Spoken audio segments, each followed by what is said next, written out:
Zjadin Sela thot se duhen 8 njësi zgjedhore me lista të hapura. Vlen po mendon nëse do të mbështes 1, 3 ose 8 njësi zgjedhore. Shtyhet për më 24 qershor votimi i raportit të progresit për RMV-n. Raportuesi i lë kohë eurodeputetëve për lobim. Fronti Europian ka dorëzuar interpelancë ndaj kryetarit të gjykatës kushtetuese, shkak qasja e tij ndaj ligjit të gjuhëve.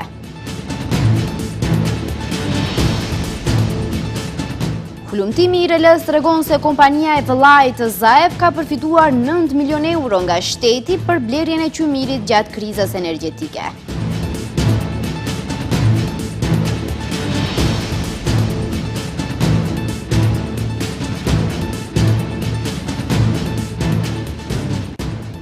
Përshëndetje të nderuar shikues dhe mirë se takohemi në edicionin informativ të orës 15:55. Një javë pas idesë së kryeministrit Kristian Mickoski për një njësi zgjedhore janë prononcuar edhe partitë shqiptare. Kryetari i Aleancës për Shqiptarët Zjadin Sela tha se ideja për një njësi zgjedhore është gabim. Ata janë për 8 njësi zgjedhore dhe me lista të hapura. Deputeti i BDI-s Ilir Hasani tha se ka vite që e diskutojnë çështjen e një njësie zgjedhore dhe së shpejti do të dalin me një qëndrim.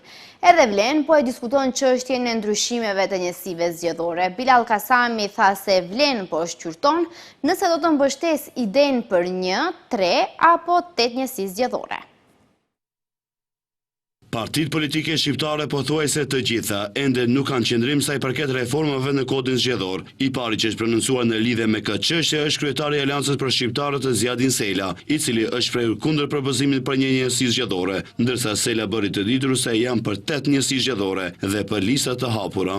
Ideja e një njësie zgjedhore është gabim. Por ne duhet, në qoftë se e kanë me gjithmonë, që duhet hap kjo temë. Mendoj që duhet me i parë cilët janë pikat e përbashkëta që e këto propozime në gjithë i kemi. Gjithë pa përjashtim, themi, listat duhen të jenë të hapura. Dhe t'i bëjmë listat të hapura, sepse kjo i jep më tepër të drejtë qytetarit për të zgjedhur deputetin dhe jo kryetarit partisë për të zgjedhur deputetin që ai preferon. Së shpejti do të dalin me qëndrim edhe nga Bashkimi Demokratik për Integrim, kështu njoftoi deputeti i kësaj partie Ilir Hasani. I kemi diskutuar ato edhe në kuadër të grupit parlamentar të Frontit Evropian, si diskutim, si tem diskutimi edhe në Bashkimin Demokratik për Integrim vite të tëra diskutohet çështja për një njësi zgjedhore. Së shpejti edhe ne do marrim një vendim për për ofertën, si të themi, të kryeministrit që ofrojnë në tavolinë që të bëhet një njësi zgjedhore, mirë po duke e kyçur aty në atë njësi zgjedhore duke e kyçur edhe diasporën. Ndërkaq, njëri ndër krerët e Vlenit, Bilal Kasami, tha se Vlen po shqyrton nëse do të mbështes idenë për 1, 3 apo 8 njësi zgjedhore. Duke pasur parasysh faktin që kjo mund të ketë edhe implikime ndëretnike, sepse me një njësi zgjedhore sigurisht që do duhet të ketë garanca që në gjithë teritorin Maqedonisë së Veriut do të mund të ruhet vota dhe nuk do të mund të ketë, të kisha thënë, deformime të realitetit etnik të përfaqësimit në kuvend. Pra duke i marrë parasysh gjithë këto aspekte, ne jemi duke ndërtuar qëndrimin tonë sa do të jemi për një njësi zgjedhore apo për 3 apo për 8. Kujtojmë se disa ditë më parë, dy partitë e vogla maqedonase, Lidhja Demokratike dhe Partia Liberal Demokrate, dorëzuan në kuvend propozim ligjin për ndryshimet e kodit zgjedhor, me të cilin propozohet që vendi të jetë një njësi zgjedhore, ndërsa këtë model e kanë mbështetur edhe dy partitë më të mëdha maqedonase, VMRO-DPMN dhe LSDM. Votimi i raportit të progresit të vendit tonë është shtyr për më 24 qershor. Raportuesit për Maqedoninë e Veriut Thomas Vajs tha se qëllimi i shtyrjes është që t'u jap kohë eurodeputetëve për të përditësuar regjistrat e tyre të lobimit. Votimi për raportin e RMV-s në Komitetin e Punëve të Jashtme të Parlamentit Evropian është shtyr për më 24 qershor. Kjo u bë me sugjerim të eurodeputetit dhe raportuesit për Maqedoninë e Veriut, Thomas Vajs. Ky i fundit tha se qëllimi i kërkesës është u jepet eurodeputetëve, veçanërisht atyre nga grupet parlamentare të krahut të djathtë, konservatorëve dhe reformistëve europian dhe Evropës së kombeve sovrane mundësinë për të përditësuar regjistrat e tyre të lobimit. Ai u drejtua eurodeputetit bullgar Ivajlo Valchev nga partia Ka një popull të atill, e cila është antare e ECR-s, duke theksuar se ai vetë kishte njoftuar 3 takime lobimi. Kjo është një raport i Parlamentit Evropian dhe Bashkimit Evropian. Ky raport nuk ka qëllim dhe nuk synon të zgjidhë çështjet dyparshme midis Bullgarisë dhe Maqedonisë së Veriut. Megjithatë, ne e dimë se bëhet fjalë edhe për marrëdhënie të dyparshme, por edhe, le të themi, për sundimin e ligjit, trajtimin e komuniteteve minoritare e kështu me radhë. Prandaj, do të doja të kërkoja një shtyrje të votimit për këtë raport deri më 24 qershor. Vajs theksoi se kishte qenë dëshmitar i debateve të forta politike rreth raportit, por se ai absolutisht qëndron pas dokumentit, në negociatat dhe kompromiset e të cilit, siç tha ai, ishin të përfshira të gjitha grupet parlamentare të PS.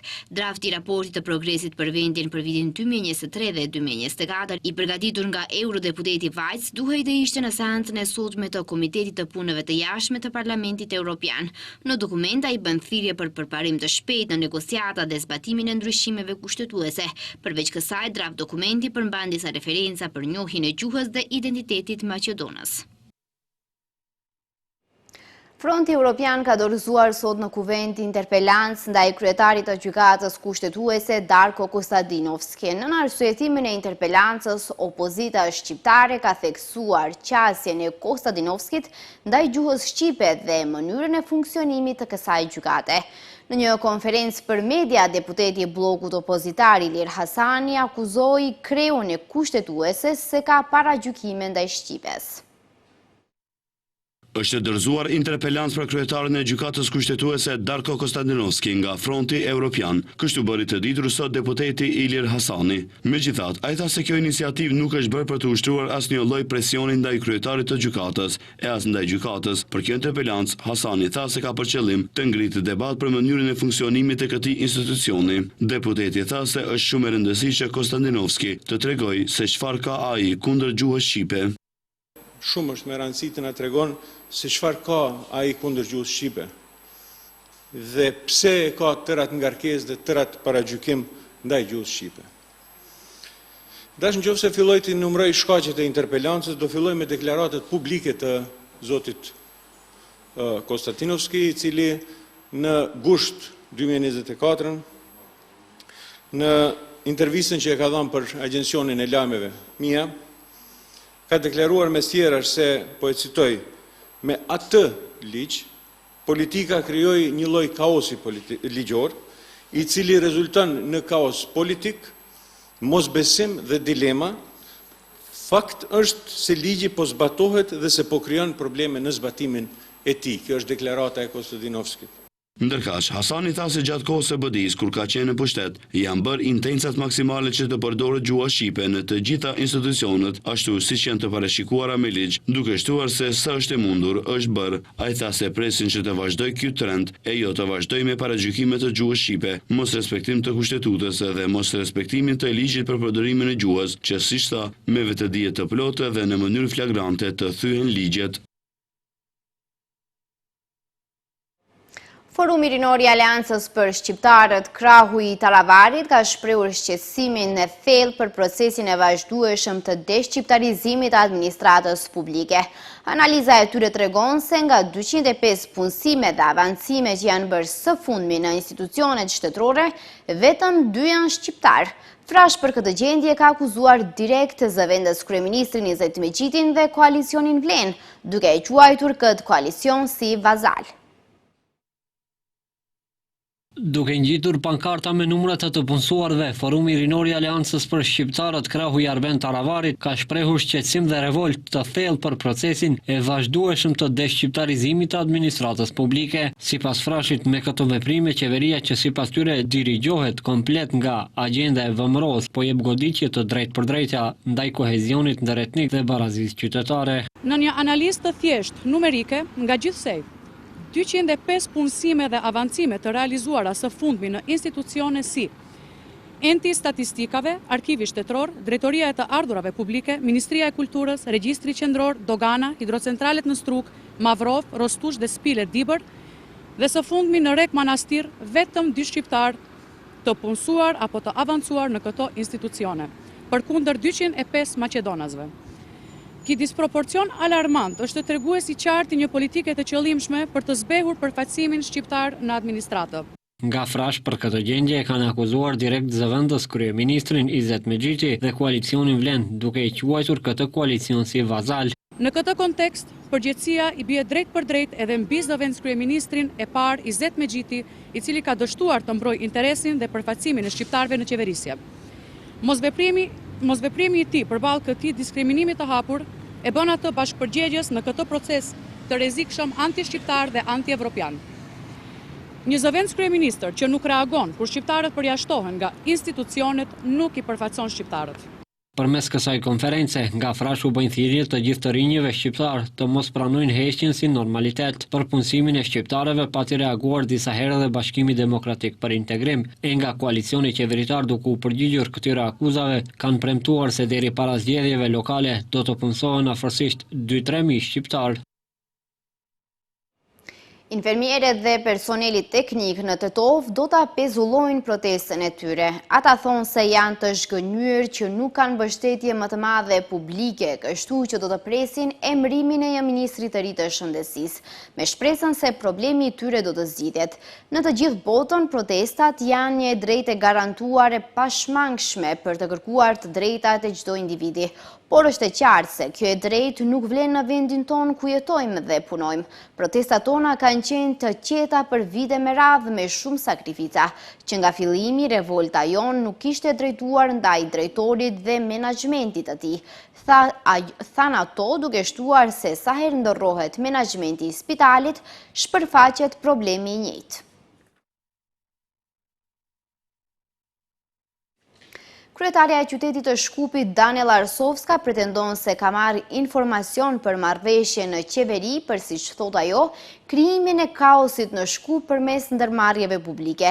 Sipas saj, qëllimi është që të largohet vëmendja nga legalizimi i ndërtesave të paligjshme në Çajir, për të cilën ajo thot se ka folur kohët e fundit. Kryetaria e qytetit të Shkupit, Daniela Arsovska, ka akuzuar sot se Izet Mexhiti, Visar Ganiu dhe Ejup Ademi nga koalicioni Vlen kanë bërë plane për ta destabilizuar Shkupin. Ajo nëpërmjet një shkrimi në rrjetet sociale thot se në mëngjes ka marrë informacione se ata po bëjnë përpjekje për ta destabilizuar kryeqytetin. Biznesi i tyre multimilionësh po destabilizohet. Ganiu, Mexhiti dhe Ademi po destabilizohen. Këtë mëngjes më thanë se kanë kurdisur plan për të destabilizuar Shkupin. Do të fillojnë me ndërmarrjen e transportit publik, pastaj me higjienën komunale dhe do të krijojnë kaos për të defokusuar dhe qeverisur. Kjo është ajo që do të ndodhë nga sot. Ditët e fundit, Arsovska dhe kryetari i komunës së Çajirit, Visar Ganiu, kanë pasur përplasje dhe debate publike, duke akuzuar njëri tjetrin vazhdimisht. Arsovska ka akuzuar Ganiun se ka legalizuar banesa me dokumente të falsifikuara. Ganiu nga ana tjetër ka akuzuar Arsovskën për mos ndarje të buxhetit në mënyrë të barabartë për komunat shqiptare dhe për kaos në qytetin e Shkupit. Ndërkaq zëvendës kryeministri Izet Mexhiti ka paralajmëruar se do të ngrej padi për Arsovskën, pasi sipas tij, veprimet e Arsovskës janë tentimi i BDI-s për destabilizim të vendit përmes komunave.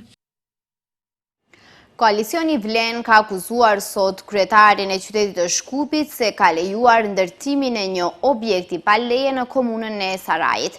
Nga ky subjekt ka ngritur një sër dyshimesh rreth ndërtimit të këtij objekti, duke thënë se ai është ndërtuar pa respektuar procedurat ligjore. Muhamet Elmazi nga koalicioni Vlen ka ngritur sot një sër akuzash serioze kundrejt kryetares së qytetit të Shkupit, Daniela Arsovska, lidhur me pronësinë, legalitetin dhe transparencën institucionale të një objekti në komunën e Sarajit. Ai ka pyetur Arsovskën se në çfarë toke është ndërtuar objekti në fjalë, në tokë shtetërore, komunale ose private, nga ku ai vlerëson se po ashtu është pa ndonjë procedurë publike të vlefshme. Sipas Elmazit, po ashtu ka dyshime se kujt i përket realisht objekti. A figuron në dokumentin dokumentacion në emër të tjetër kujt që të fshihet pronari i vërtet, dhe nëse po, pse shërbimet inspektuese nuk kanë hapur procedurë për detektimin e rrem. Tutje, ai po ashtu i drejtohet Arsovskës duke pyetur se a ekziston ky objekt në planin urbanistik, dhe a e parasheh plani i detajuar urbanistik një objekt të tillë në këtë parcel. E nëse jo, kush dhe kur është dhënë leje për devijim nga plani, si dhe a është ajo në shërbim dhe shfrytëzuese i të njëjtit objekt. A është kryer mbikëqyrje inspektuese nga Komuna e Sarajit për të njëjtin objekt? A ka lëshuar Inspektorati i Ndërtimit vendim për rënim apo ndalim? Nëse jo, pse ankesat e shumta nga banorët lokal kanë mbetur pa përgjigje? Zonja Arsovska, para se të vazhdoni të flisni për ndërtimet pa leje dhe mbrojtjen e interesit publik, përgjigjuni. A do flisni për ndërtesat e paligjshme dhe perandorinë urbane të miqve tuaj të klanit të BDI-s? A do të kërkoni vinçha për këto raste, apo do t'i mbyllni syt sepse këto janë të partnerëve tuaj politik? Tutje, Elmazi tha se rrugës, po këto pyetje mund të ja parashtroj edhe Apasjevit, ndërkaq që thekson se koalicioni Vlen do të iniciojë veprim të menjëhershëm për të gjithë inspektoratet ndërtimore ndaj Arsovskës. Ai po thencoi se do t'i përdorin të gjithë mekanizmat ligjor dhe demokratik për të mbrojtur interesin e qytetarëve, përderisa kryetarja dhe institucionet përgjegjëse vazhdojnë të heshtin për ndërtimin dhe posedimin e objekteve pa leje të kompanive dhe të personave të klanit të BDI-s. Hulumtimi i RL-s tregon se kompania e vëllait të ish kryeministrit Zoran Zaev në Bullgari ka përfituar 9 milion euro nga paratë e shtetit për blerjen e qymirit gjatë krizës energjetike. Sipas hulumtimit të IRL-s, për këtë qëllim, nga viti 2022 deri më sot, EMV ka lidhur kontrata me 11 kompani për blerjen e rreth 4.6 milion ton qymir, për të cilat në mënyrë jo transparente janë shpenzuar 283 milion euro. 9 milion euro, kaq ishte pjesa e tortës që përfundoi te një kompani bullgare në pronësi të vëllait të ish kryeministrit Zoran Zaev, biznismenit Vice Zaev, për blerjen e qymyrit që kompania shtetërore SHA, Elektranat e Maqedonisë së Veriut SM e ka bërë nga viti 2022 deri më sot për t'i furnizuar termocentralet vendase me energji për prodhim të qëndrueshëm të energjisë elektrike. Këtë e nxori në pa hulumtimi i fundit i laboratorit të gazetarisë investigative IRL, i publikuar dje pas më shumë se 3 vitesh betejësh ligjore për të siguruar dokumente që dëshmojnë se ku kanë përfunduar parat nga kontratat shumë milionshë për blerjen e qymyrit. Ajo që zbuluan gazetarët e IRL-s është se disa kompani kanë përfituar shumë nga kriza në sektorin e energjetikës, të cilën e shpalli qeveria e atëhershme në vitin 2022. Kjo nënkuptonte më shumë para buxhetore për kompanitë shtetërore për prodhim dhe transportin e energjisë, siç janë Termoelektranat e Maqedonisë së Veriut dhe operatori i sistemit të transmetimit të energjisë elektrike në Maqedoni, MEPSO. Sipas hulumtimit të IRL-s, për këtë qëllim nga viti 2022 deri më sot, EMV ka lidhur kontrata me 11 kompani për blerjen e rreth 4.6 milion ton qymyr, për të cilat në mënyrë jo transparente janë shpenzuar 283 milion euro. Nga këto, 9 milion euro kanë përfunduar tek një kompani bullgare në pronësi të vëllait të ish kryeministrit dhe ish liderit të LSDM-s Zoran Zaev. Ministri i Ekonomisë dhe Punës Besar Durmishi thotë se rritja ekonomike prej 3.4% tregon qartë se vendi po ecën në drejtimin e duhur. Ai ka theksuar se RMV renditet ndër 5 shtetet me rritjen më të shpejtë ekonomike në Europë dhe se kjo na vendos për krah ekonomive të fuqishme si Irlanda, Danimarka dhe Polonia. Ndërsa sa i përket planit operativ, gjëra do të marrin edhe më shumë formë dhe domethënie për qytetarët, sepse mbi 40 milion euro janë vënë në funksion të punësimit, vetpunësimit dhe mbështetjes së grupeve më të ndjeshme, thuhet në shkrimin e tij në rrjetin social Facebook.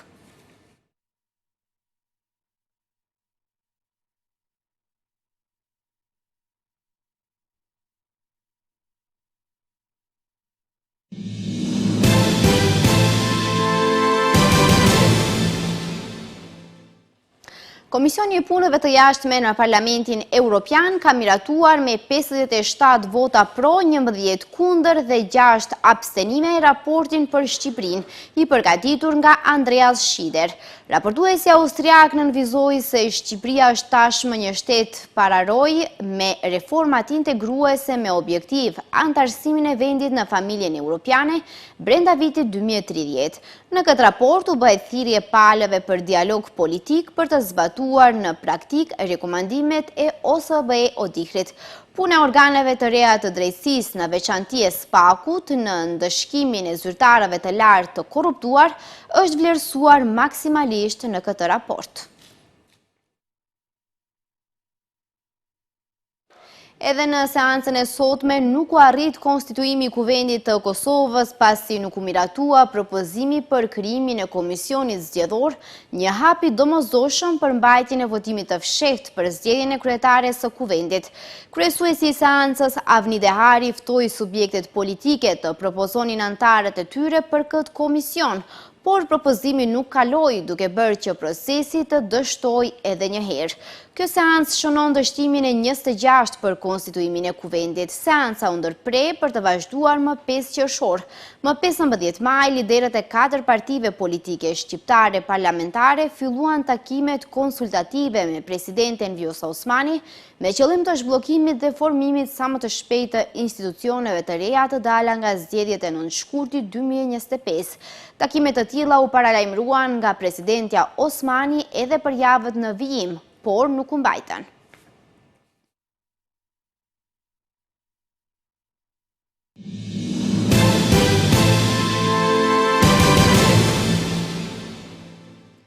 Presidenti i SBA-ve Donald Trump ka nënshkruar një urdhër ekzekutiv që dyfishon tarifat për importet e qelikut dhe aluminit nga 25 në 50%. Masa e re, cila hyri në fuqi sot, ka ngritur shqetësime në qarqet e biznesit dhe ato politike, si brenda ashtu edhe jashtë SBA-ve. Administrata Trump thot se vendimi synon mbrojtjen e industrisë amerikane të qelikut, të cilën presidenti i SBA-ve e ka përshkruar si kritike për sigurinë kombëtare. Ndërsa shumica e partnerëve tregtar të SBA si janë goditur nga rritja, Mbretëria e Bashkuar është përjashtuar përkohësisht nga regjimi i ri, duke i mbajtur tarifat në 25%. Trump ja atribuoi përjashtimin negociatave të vazhdueshme tregtare midis SBA-s dhe Mbretërisë së Bashkuar. BE-ja dhe Kanadaja kanë lënë të hapur mundësinë e hakmarrjes tregtare. Gati 2 milion besimtar musliman kryejnë udhëtimin shpirtëror të pelegrinazhit të haxhit në Mekë të Arabisë Saudite, raporton Anadolu. Haxhinjt kryen tavafin rreth Qabes në zemër të qytetit të shenjtë të Mekës dhe filluan të lëvizin drejt Minës, një qytet i madh tendash duke shënuar hapin e parë të ritualeve të haxhit. Ata aty do të kalojnë natën në Mina duke u lutur dhe duke u përgjëruar në përgatitje për ngjitjen nesër në malin Arafat. Kanali Saudit El Akbaria tha se haxhinjt do të arrijnë në Mina me autobus dhe trena sipas planeve të transportit të organizuar dhe me një angazhim të qartë. Sipas shifrave zyrtare të publikuara nga autoritetet saudite, më shumë se 1.47 milion haxhinj kanë mbërritur në Mekë për pelegrinazhin e haxhit. Numri i përgjithshëm pritet të rritet me pelegrinët vendas që do të arrijnë në 2 milion. Vitin e kaluar mbi 1.8 milion haxhinj nga 200 vende të botës kryen ritualin. Haxhi është shtylla e 5 e besimit islam, një adhurim që duhet të kryhet nga të gjithë muslimanët nëse kanë mundësi financiare, të paktën një herë në jetën e tyre.